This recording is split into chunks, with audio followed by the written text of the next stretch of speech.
Winter can be tough for so many reasons, and I'm not just talking about static hair that can't be tamed and shocking my cat every time I touch him after walking across the carpet in my socks. There's dry air, stuffy noses, itchy skin, and those persistent coughs and congestion.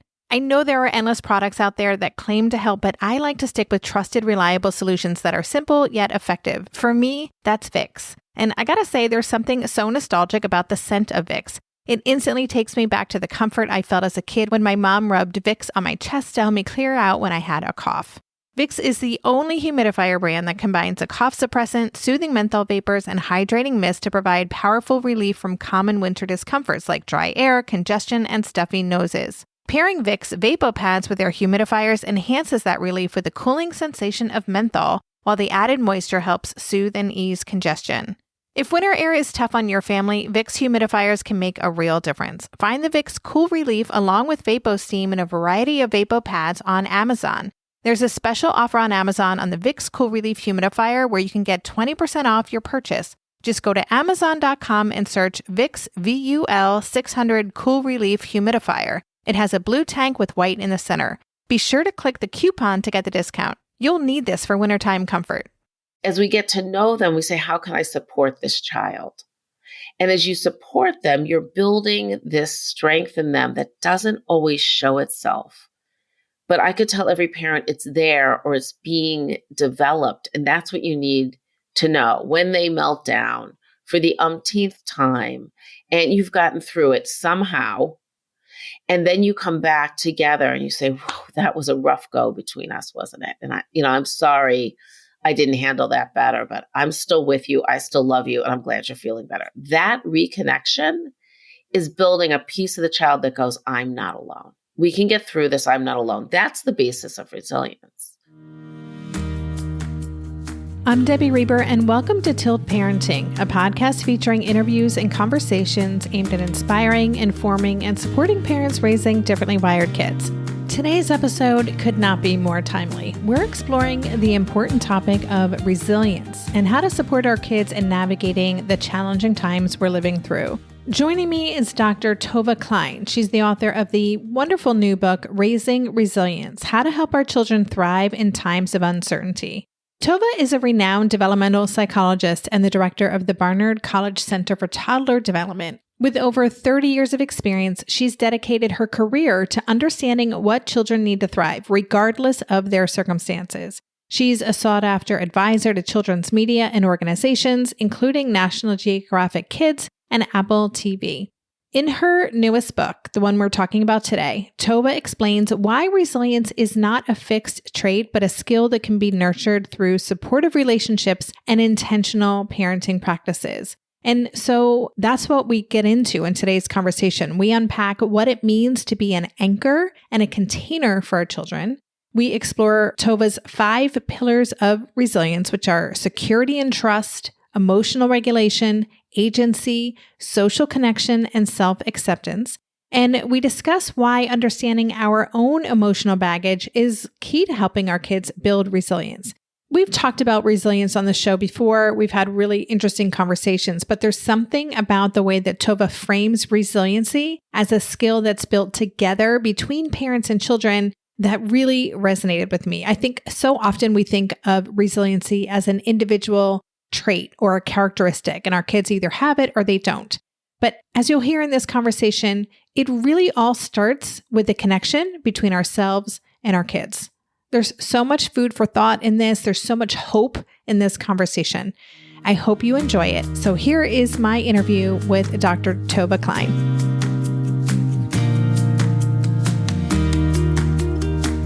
Hey, Tovah, welcome to the podcast. Thank you. I'm excited to be here. Yeah, I'm looking forward to getting into your new book, which I'm just noticing is a USA Today national bestseller. That's very cool. It's called Raising Resilience: How to Help Our Children Thrive in Times of Uncertainty, which we are living through. I feel like we have been for the past 10 years, but every week it seems to get more and more uncertain. So very timely book. But before we dive into that, you're a new guest for the show. I've already read your formal bio, but would you take a few minutes and talk about, you have a really interesting background. Tell us a little bit about how you came to write this book and your personal why in this space. The idea of this book came a number of years ago, well before the pandemic, because, when you write a first book, which I did, How Toddlers Thrive, then immediately the pressure is, when's your second book coming out? I was like, whoa, just wrote a first one. But I started at some point to think about the two big areas of my work that I see as going together, but often people ask me, oh, why do you do these two separate areas of work? Which is that I run a center for young children and families at Barnard College. And I work with families and children of all ages now, because when you're in a career long enough, that's what happens. And that's, everyday challenges, whether that's learning or getting out the door for younger children, or I'm concerned about my child, do they need extra support, whatever it is, up through, say, divorce and tensions in the house. And then I have another area of work where I started years ago working with children and families who have lived through devastating situations. So that's like 9/11, the tsunami in Japan, but also on an individual level. So children who've been abused. I worked in pediatric AIDS during kind of the height of the AIDS crisis in America. I'm interested in both trauma, when really bad things happen, and how the relationship can be a buffer for that. And then every day, that parent-child relationship and what that does. And so what I realized the commonality in my work is this concept of uncertainty. And that's where the book started, was, what I'm helping parents deal with every single day, it doesn't matter what year, is that there's always uncertainty. You don't know how your child's going to wake up today. You might have new work pressures or financial pressures. You may be trying to figure out who your child is, like you're really a little thrown, like what's going on here. There's your community, and then there's the world, and they're always shifting. And so I thought, I need to write a book on uncertainty and what that does to parents and children, how we can help children thrive. And then I kind of put it aside because life happens. I wrote a full proposal, and then the pandemic came. And in March of 2020, I thought, that book on uncertainty, this feels really uncertain. And that's really how I came to this. And then, once the proposal was bought by HarperCollins and we did the first draft, I have a wonderful co-writer, by the way, Billy Fitzpatrick. And I had the book out there, the first manuscript, and the editor read it and said, this is a book about resilience. And I said, okay, that's fine, but that's just a buzzword. And she was like, no, Tovah, everything you do is about resilience. You're talking about the resilience of children. And we went back and forth because I said, I don't do buzzwords. I'm not superficial. And that led to her saying to me, reframe this book and own this. Own this concept of resilience so that you can help families really help their children adjust to life. That's what you're doing. And I thought, okay, she's not wrong. So there was this big reframing, not so much rewriting the content, but reframing it. And that's the book here, is Raising Resilience. And it really has to do with raising children in uncertain times. But what I want to say to every listener is every time is uncertain. Yes, right now feels very uncertain to us, wherever you are in the world. But the truth is every day is uncertain always, whether you're living through a war or depression or a new election, whatever it is, it's always uncertain. Unfortunately, I'm going to just add that, this is the topic of so much conversation between me and my therapist, is I find uncertainty, especially when it comes to my child, intolerable. It is so hard to navigate that we don't have control. But what I love about your book is it's helping us not have control, but kind of own our experience and best show up for the times that we're living in a way that can help us feel a little more peace and calm in the process. I hope so. That's exactly what I'm trying to do. Yeah. Well, I think you've achieved it.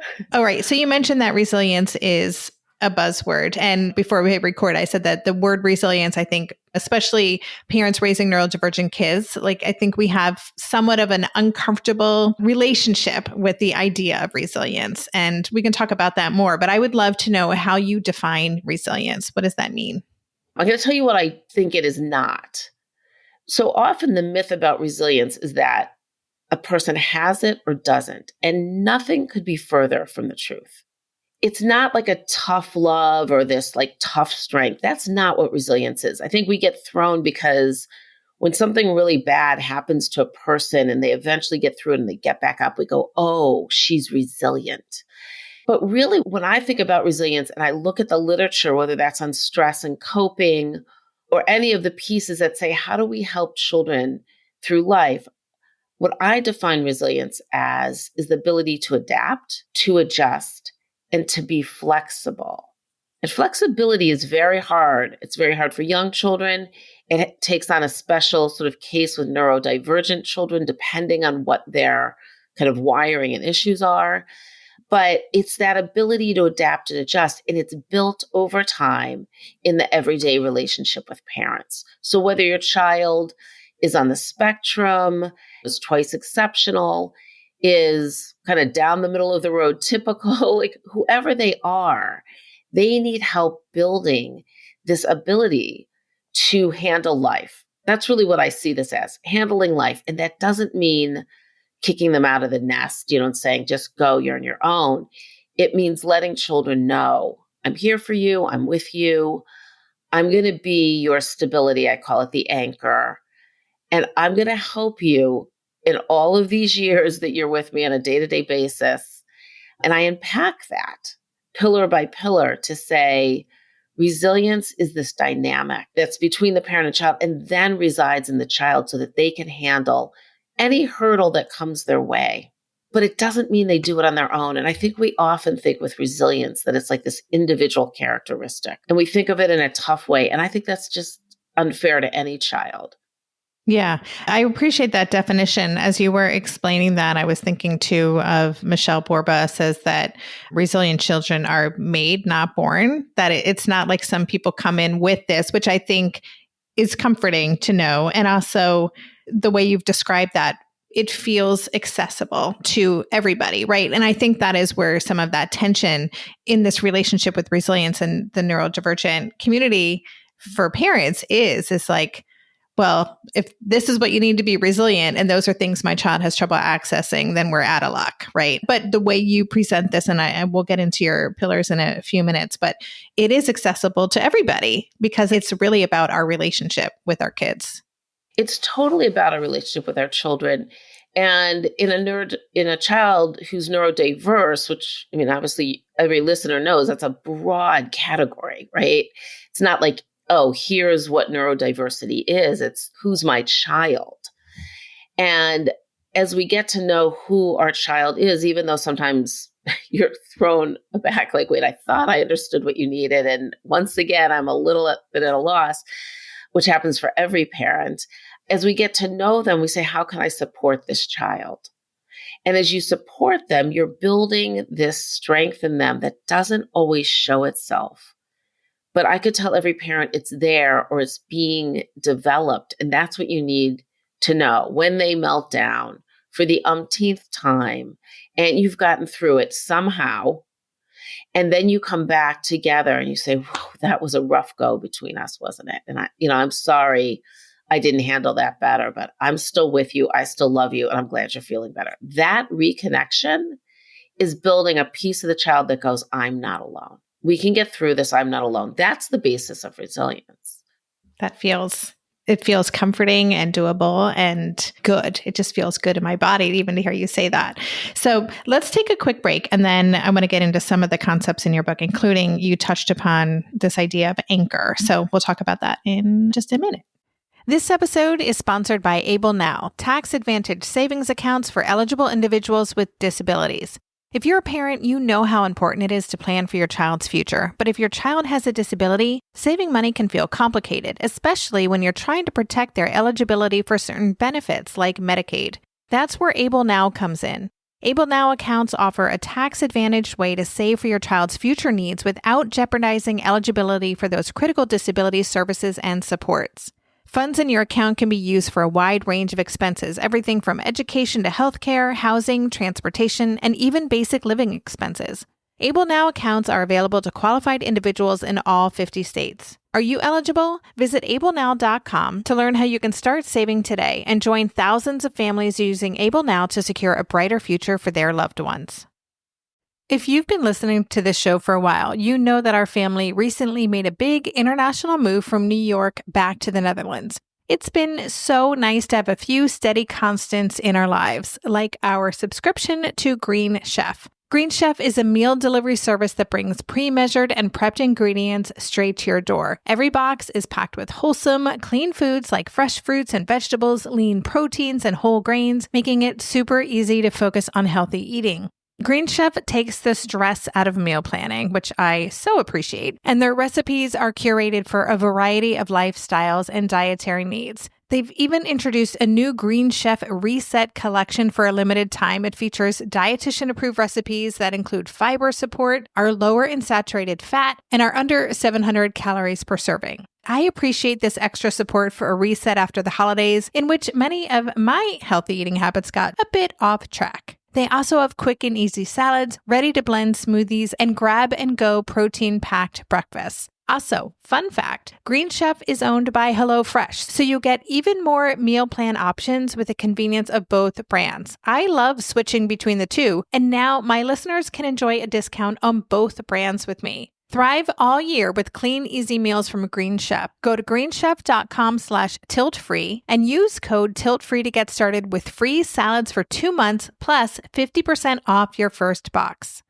While my husband isn't necessarily a big fan of Mondays, one highlight of the day is the sound of the buzzer announcing our Factor delivery for the week. Darren loves opening up the box and checking out the meals we've got lined up. It's become a little ritual in our house. Factor meals are chef-crafted, gourmet, and ready to heat and eat in just 2 minutes. They're dietitian-approved, fresh, and thoughtfully designed to make eating well super easy. Factor has truly been a game changer for our family. It takes the stress out of meal planning and gives us time back in our week. Here's how it works. Factor arrives fully prepared, and every week you can choose from 40 different meal options tailored to 8 dietary preferences like protein plus or vegan or keto.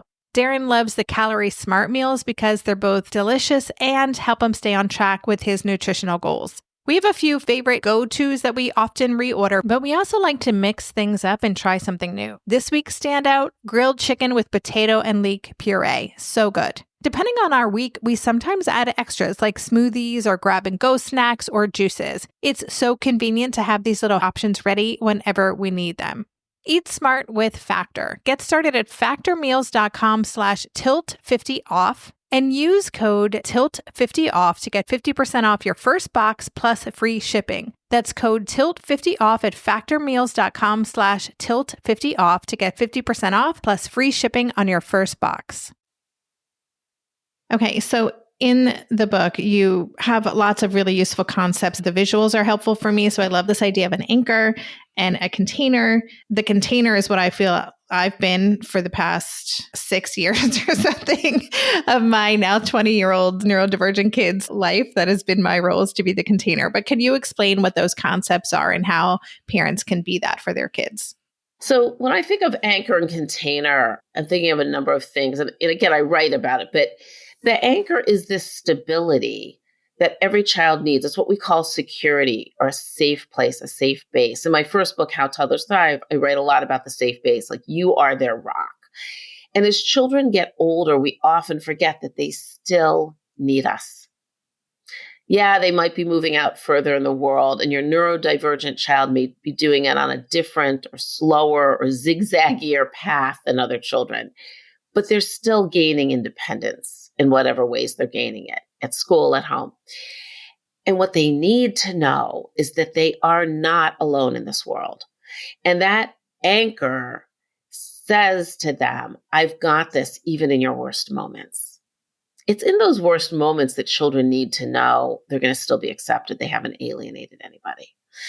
The container is what I think about as, in a relationship, there's always 2 people, which sounds so obvious, but sometimes we forget this. In this case, there's a parent and there's a child. There's only one adult there, which sometimes we forget is the parent. We're the adult, even if that's a 5'11" child, they're still the child. And so I think of it as the space between. It's literally, when I put my arms out, it's like there's the parent, there's the child, and there's this space in between where the parent is able to convey, I can handle all of these emotions, even when it's hard. The good of you, the bad of you, I say the rotten, not because they're a rotten person, but all those behaviors that are going to come. And it's the part of the relationship that says, I'm going to In that anchoring, I'm going to weave a story for you. And, I call it in my book, the narrative, but I use this a lot when I work, particularly individually with parents or in parent groups.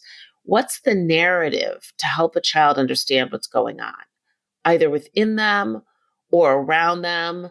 Yes, mommy and daddy have been fighting sometimes and you've hurt us, but we want you to know we still love each other. That's not your fault that we're fighting. It's this narrative. A bad thing happened today. What do you know about it? I want to hear what you know, and I'm going to tell you what I know. It's this creating of safety. That's the container. And that has all to do with emotions and in our ability to handle our children's emotions, which is our challenge, especially those negative ones. Yeah. Yeah. And you talk about that in the book about our own baggage, for lack of a better word, that we bring into our dynamic with our kids from our childhood experiences and our own triggers, and that they can lead us to really set up guardrails in the wrong places. So can you talk about that, what we're bringing into this dynamic from the get-go? Yeah. In many ways, I think this is the most important contribution of my book. So, which is, it's all about us, is how I say it with parents. And I say that lightly and with humor, like, there's nothing wrong with us as parents, but we're humans. And here's the piece I think that nobody tells us before we become a parent or when we become a parent. I have 3 children now, young adults, although one of them is like a middle adult. I'm like, how long can you say young adult? It makes me feel younger. But I'm still their mom. I'm still helping them through life, right? Which is that we bring our full selves, our history, the good of our history, the not so good of our history. We bring that into this relationship with each of our children. And if you have more than one child, it's a unique relationship with each child. It's not like one relationship that I have with all 3. And it's that background that we bring. And what happens in relationship with our children, it also happens if you have a partner, is we get pushed for past memories, emotions, and we don't always know it.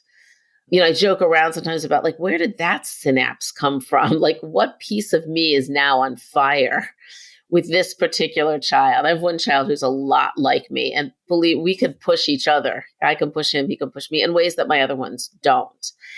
And you have to become aware of what is that's going on within me, because our emotional reaction to our children is what then drives their sort of next step in their emotional reaction, because it's a back and forth. My child's upset. I get upset or tense or mad. They feel that.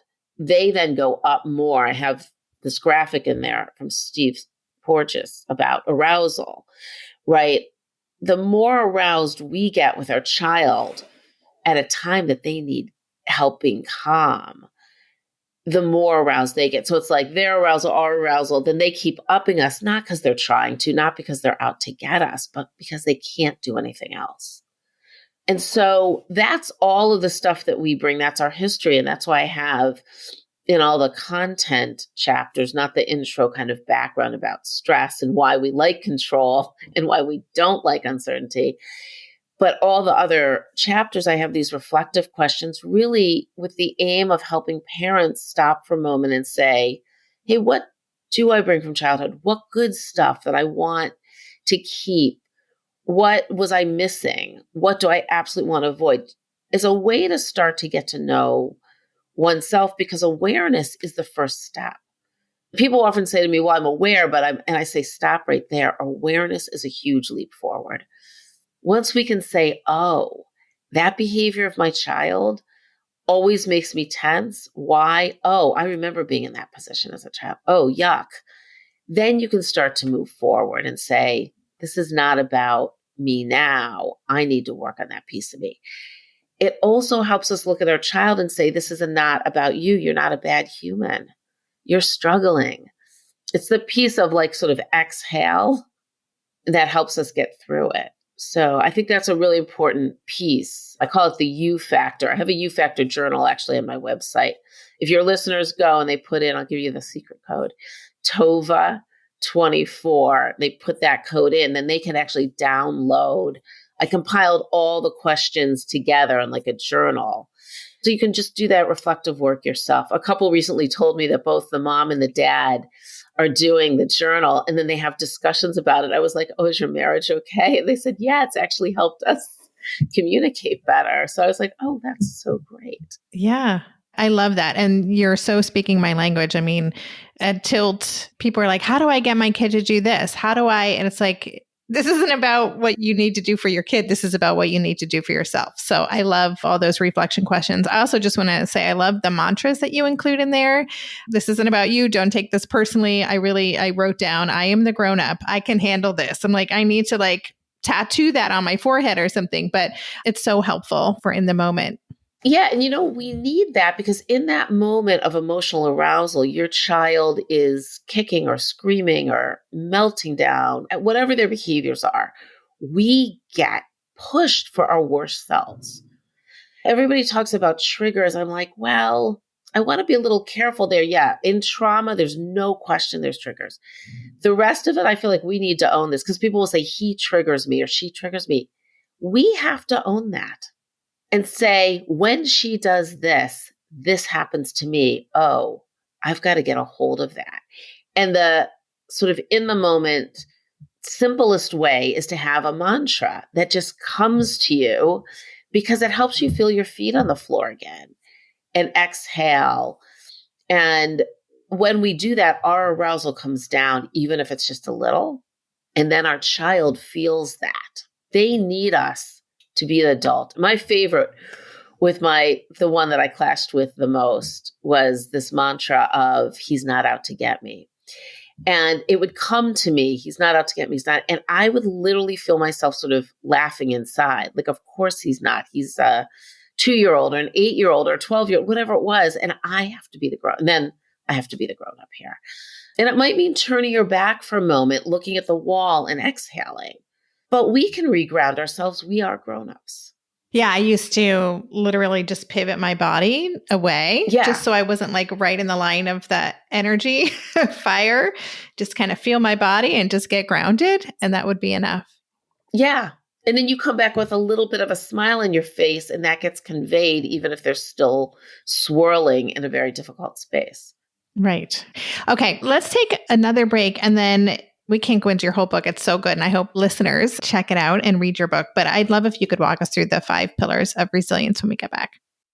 I am really interested in figuring out how to make the best choices to optimize my health, especially when it comes to my workouts, sleep, and of course, my nutrition. And I've learned that when your metabolism is functioning properly, you feel the benefits in literally every aspect of your life because metabolism's essentially your body's engine. It's how your body converts food into fuel to keep you going. And that's why I'm really excited about Lumen, the world's first handheld metabolic coach. It's a device that measures your metabolism through your breath and through the app provides tailored guidance to improve your nutrition, your workouts, your sleep, even stress management based on whatever's happening with your metabolism that day. You can also breathe into it before and after workouts and meals to get real-time insights into what exactly is going on in your body.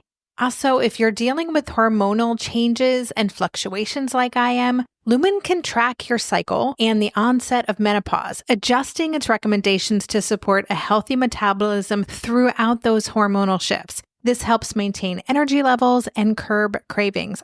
I'm kind of geeking out about having access to this kind of data. I find it so fascinating.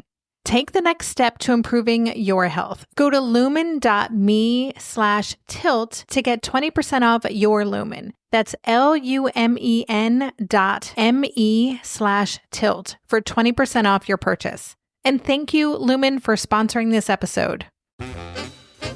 Love, exciting and new. Hello, Hannah Waddingham here. Have you seen the fabulous new Sun Princess? World-class entertainment, exceptional dining, and the greatest pizza ever. It's alive. Don't miss our Come Aboard sale with up to 40% off and free room upgrades. Visit princess.com or call your travel advisor to book. Princess Cruises. Terms and restrictions apply. Offer ends 2/28/25. Ships at Bermudan and British Registry.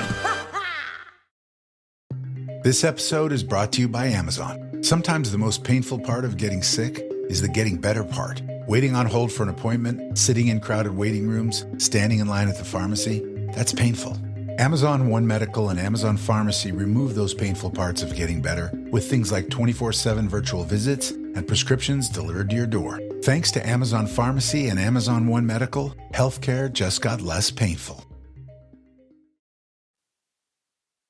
Okay, so in your book, Raising Resilience, the core of the book is these 5 pillars, which I just appreciated so much.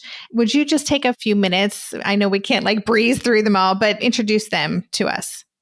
I broke this down because, people like things broken down, right? And when I teach college students or parents, but college students, I always say to them, in order to understand development, we're going to break down cognitive, emotional, social, physical, as if they're separate areas, but really within a human, they're all working together.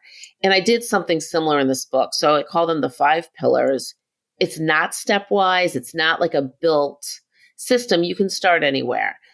But I think of the first one that I talk about is security and trust. This is very basic human. Every child needs to feel like they're not alone. This is the anchor that we talked about earlier. So as the child builds trust in the parent, and again, this happens in your worst moments. I say those are your gifts to every parent listening. And you're able to get through it, even if it's rough, even if you don't do it as well as you'd like. You're building trust in your child. And when they trust in that relationship, that becomes internalized trust. I'm okay. I'm not alone. So that's the security and trust. I talk about then what I call the balance factor, which is emotional regulation, which for this audience is a really tough one, right? Normally we say young children, they're just not so good at it. They get better, they get better, they get better. But if you have a neurodiverse child, there's going to be special challenges in there. And they may go very high and very low. And it may be sudden, or you might be able to predict it. But that chapter really talks about how we as the parents are their regulator. And that onus is on us. And it can be tough sometimes. When it works, it's beautiful. But it doesn't mean you're doing something wrong when it's not going well. And that is a place that there's a lot of reflection needed. How do I understand myself in these really challenging moments? And then I talk about emotions there and how children come to understand their emotions, which is kind of the first step. And then in time, come up with coping strategies to handle them with a lot of parent assistance. And I don't want any parent to feel bad if they feel like, why am I still assisting my 10-year-old so much or my 12-year-old? Because they need it. That's why. So that's the emotion piece. And then I talk about the freedom trail or agency. This is sort of the step out into the world where children are looking for social connection. So for the first couple of years, it's parent-child, certainly infants, toddlers. By preschool and those early elementary years, the peers take on new weight and they want to be out there. The freedom trail and agency is that ability to move out into the world, to feel a real sense of I have some independence, but also choice. My ideas matter. I can make choices. That's really this feeling of we call agency. And it's a great feeling that propels their learning as well. And again, you might be thinking, my child has none of that. They probably have some of it. And we underestimate for children with their own challenges. I say find the little places where you're like, oh, there's some agency. I'm going to give her a choice on that. Any little moment can lead to that. And that ties into social connection, which is the peers and other adults in the world, which eventually becomes what we call community. Whether that's school community, whether that's at your religious place, whether that's your neighbors, teachers, right? All of those people become community. So it's taking this sense of trust and kind of worthiness in self and connecting to others. And I think, again, we often have this misnomer that a child has to have many friends. So people say to me, she doesn't have any friends. He doesn't have a peer group. I really dig a little deeper on that and say, well, does he have one friend? Oh, yeah, he's got this great buddy and they see each other after school or on the weekends. Children need a friend. They don't need a whole group. And every child's different. And then what I think is a really important part of the book is this idea of self-love and self-acceptance. And I will say it's in there as the fifth pillar, but I think people should start with that one, which is how do you help a child accept themselves for who they are? Not feel like they're less than, not feel like they need to be like someone else. This is particularly important for the people in the tilt parenting community because your child is different than the average child. I would say every child is different, but when you have a neurodivergent child, it's maybe more obvious or more challenging. And the way that they get to self-love is the same process for any child, but it comes from the parent really accepting the child for who they are, which can be a huge challenge.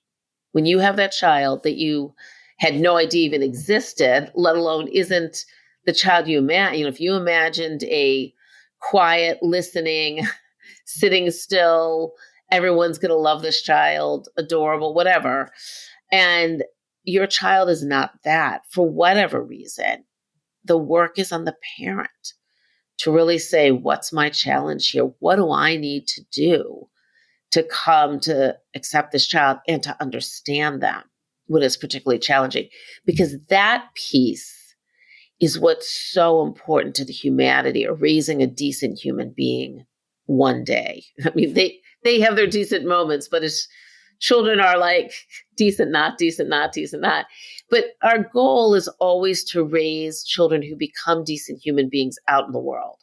When you get a good school report, just clap, or you hear that what may seem small, she turned to a friend the other day and asked if she was okay or could she help her. I say, celebrate those moments. That in many ways is more important than how well they do on the math curriculum. That's the humanity. And so that chapter really is about what self-acceptance is and how we provide that in our relationship with our child. Yeah, I loved that chapter. One of the quotes that I pulled out from that is a child who feels truly seen and appreciated for simply being themselves will rely on this center for the rest of their lives. It feels so paramount to everything that we're doing here. I really loved that. The developing agency pillar, super interesting. And one of the things that jumped out at me too is looking for the windows of opportunity in all of the challenges. Could you talk a little bit about that? Because I try to, in the throes of the hard stuff, say there's good stuff happening here. I just don't know where it is yet. Yeah, I think of it in two ways. One is it's sort of like the gift of adversity. So think about and write about how in challenging moments, challenging times, in these really rough spots of your child, there's going to be opportunity. And I don't think you need to identify it at the time. But as I mentioned before, when you reconnect after a big meltdown, blow up, or just, I completely misunderstood what you needed. I did not know. And saying that to a child, I really didn't know what you needed at that moment. That was my oversight. And now that you've told me, or now that I've figured it out, I'm going to try harder next time to give you what you need. That's a genuine, I'm not perfect, nor could you be, but nor should you be. And that's also in the book for a very particular reason, right? Stop the perfection piece. But coming back together in small ways or in big ways is the opportunity to build strength. But also there's often these, we consider small moments that aren't small moments for children. When you touch base with them, when they tell you something that they did at school that day and you're smiling and they're smiling and there's that shared moment of joy, those are very powerful for children. When you sense that they need a little more independence and you actually come up with a task that they're willing to do because you know that they're going to feel good if they do it, you don't want to battle them on it. And they set the table and they're like, look what I just did. Right. And you're like, oh, it's a placemat with a napkin and fork. And you're like, that's a big deal, either for a child of a certain age or a child who's been struggling. And I think we forget because, so many things go through our head. Oh, you have everything in the world. I don't know why this needs to be a big deal that you wrapped one present. It is a big deal for the child who doesn't usually comply or is not prone to gracious gestures, it doesn't hurt to notice those and not make an overly big deal, but say thank you. Or that, yeah, you wrapped that present. That does look nice. In those genuine connections, they go deep, particularly for a child who's struggling. I love that so much. Having those moments of connection, I'm just thinking of little observations. Like I noticed that you X or whatever, and really having that connection and that eye contact and that warm smile and exuding love and connection, it can be such a powerful thing for a kid who's probably gotten a lot of negative feedback that day. A lot of negative. Yeah. And I think it's important, you can often do this at bedtime. It's been a long day. You've had your ups and downs and the child's going to sleep. And if you have, I would say sort of a luxury, but if you can make it a priority, the lights are down, the child's in bed, maybe you're sitting with them or you're laying down with them, they'll often talk about their day or worry. And of course you're like, it's 8:30. I'd like to have my time to myself, but it's a time to stop. And they say, oh, can I tell you something? And they might tell you bad things that happen because that's a time of sort of like anxiety, worry comes floating out. And you can listen. Oh, that does sound hard. But they also might tell you something lovely or nice. And it's a time for you to say, oh, that does sound lovely. Or you say something to them. When we were walking to school today, and we saw that red bird in the tree. That was really nice. I'm glad that you saw it too. It can be the most benign moment that says, being with you is special to me. Oh, that's so nice. Warms my heart. I know. We forget in a busy day. We're like, run, run, run, run, run. But I'm just wondering about kids who, again, we just mentioned about the negative feedback so many kids have received. And we know that a lot of neurodivergent students have lower self-worth. They may not see themselves as resilient, even if we do, and we recognize how resilient they are just for showing up as a neurodivergent person in environments that aren't necessarily inclusive or welcoming for them. What thoughts do you have on how to help a child change their worldview or their view of themselves when it comes to resilience? So again, I would say it's going to always start with a parent. Like there's the bad news or the good news, because we actually can work on ourselves, which is to really ask yourself, how do I feel about these moments with my child? Because they pick up on it. Oh, mommy actually didn't think that went so well either. Daddy didn't like that. But for the child, I think it's a two-pronged. So it's empathy and genuine encouragement, genuine belief in the child. So that goes something like, yeah, it does sound like that was hard. You were the only one who didn't see it that way, couldn't finish the task, whatever. But I know the effort you put into that. I know. And you were willing to try.